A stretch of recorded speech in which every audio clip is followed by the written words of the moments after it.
Welcome. What are we giving away here in March? We are actually giving away a signed jersey. It's not going to be the Harrison Smith jersey, but it will be a jersey that we will let you know what it is March 1st. Please subscribe. That's all you have to do. That's all you have to do. Click the little alert button if you want to see daily Dynasty football videos. Of course, I'm Marcus with Dynasty Football Dads, where we do daily videos, and we're going to be going through two tight ends, lower tight end ones, but they're the biggest free agents, and there's really only two, and a lot of them have the same suitors, you could say. I would say I put down three of the same suitors for each of the tight ends and then a unique one for each one of them. But the first person we're going to go through, and he, of course, was franchise tagged last year, and he wants about $15 million, which is a lot of money, but it's going to be Hunter Henry. And if you look at Hunter Henry's last 2 years of production, first of all, he's been injured. He's missed 6 games combined the last 2 years. I was just doing the math in my head. So 12 games he played in 2019. He had 652 yards and 5 touchdowns. And then last year, 613 yards and 4 touchdowns. Stats are going to be up here. Again, so he's a lower end tight end one. And so there's a lot of low end tight end ones. When you get from like 5'6" to like 16, they're very, very, very similar. And he's 6'5", 250 pounds. And we're looking at some of the different potential suitors. We have Colts, Jags, Pats, and Cardinals. Would they increase their value, decrease their value, or how would they go? And my first ideal situation would be the Cardinals. I think the Cardinals, again, need a tight end. Hunter Henry is a very athletic, across-the-middle tight end. And we were looking, if you have Hunter Henry as a Cardinal, I think a Cardinal, Jag, or Colt, I think you're looking at Hunter Henry being a tight end like 6'7", like that would be, his value would definitely shoot up.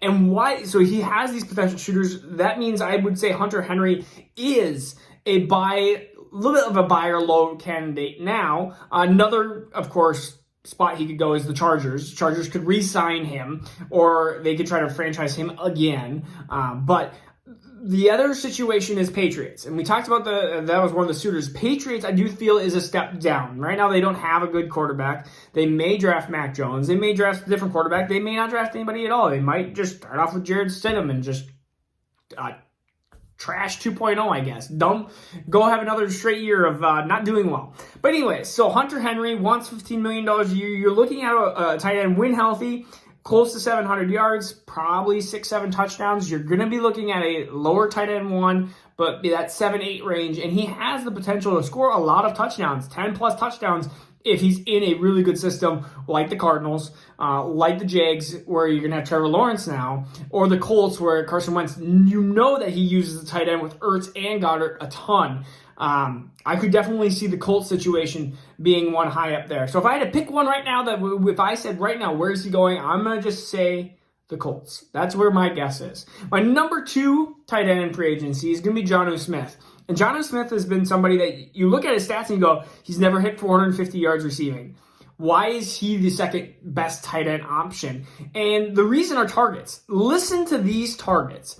30, 31, 44, 65. If he had 100 targets, we're talking 2-3 times his targets, he would have more than 450 yards. Right now he has 438 and 3 touchdowns, 448 and 8 touchdowns last year. I mean, you double his targets of 2019, and maybe he has 800 yards and 6 touchdowns. It's easily, if you put it in an offense that's going to target him more, besides the red zone targets like he did last year, and actually utilize him because he's a third-round talent. He's 6'3", 248 pounds. He can move. He's athletic. I really like Jonnu Smith. I liked him previous to 2020. I thought, oh man, he's a buy low candidate. He came off super hot. He was tight end one for a little bit there, and all of a sudden just kind of like got nagging injuries a little bit there and just wasn't utilized and wasn't targeted, which is frustrating. But the potential shooters for him are very, very similar. We're going to switch one, but it's going to be Colts, Jags, Patriots, and Seahawks. I could definitely see the Seahawks being a situation for him because the Seahawks utilize that kind of tight end more in the offense versus like a Hunter Henry. But again, the situations that I'd rather have him in, Seahawks, Jags, Colts, I'd not really care for the Patriots going to be involving him. I mean, you're talking about if a Patriots sign one of these tight ends, you're looking at potentially 2022, 2023. Like, yeah, that's fine, but it's more of like we'll just buy him after the 2021 season. We're looking for right now, who are some tight ends that we can buy? And in these situations, these are both tight ends that I like compared to and Evan Ingram. Compared to, I'm just trying to think of even a Cole Kmet. I like Cole Kmet as a Bear, but I'd rather have these two, of course, tight ends more than that. And so tight ends into that lower tight end one category that have some upside. These tight ends don't have top 3 upside, but they have 6, 7, 8. They could be right behind the Andrews, Hockenson, Waller, Kelsey, Kittle. And eventually, in my mind, Pitts will just jump into that category fairly soon here. So, but that's some tight ends that, especially if you don't draft Pat Freiermuth or Brevin Jordan, who might take a couple years to develop, or if you need a stopgap for that, Jonnu Smith, Hunter Henry, both awesome targets. And if I were to guess where Jonnu Smith goes, I'm going to put him in the same division as where he has been. I'm going to put him as a Jaguar. I think that'd be an awesome spot for him to develop with Trevor Lawrence. And Jonnu Smith, still young, still 20. I think he's still 25.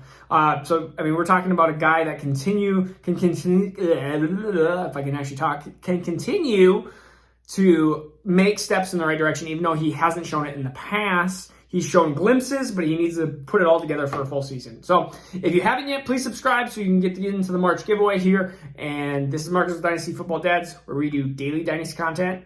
See ya tomorrow.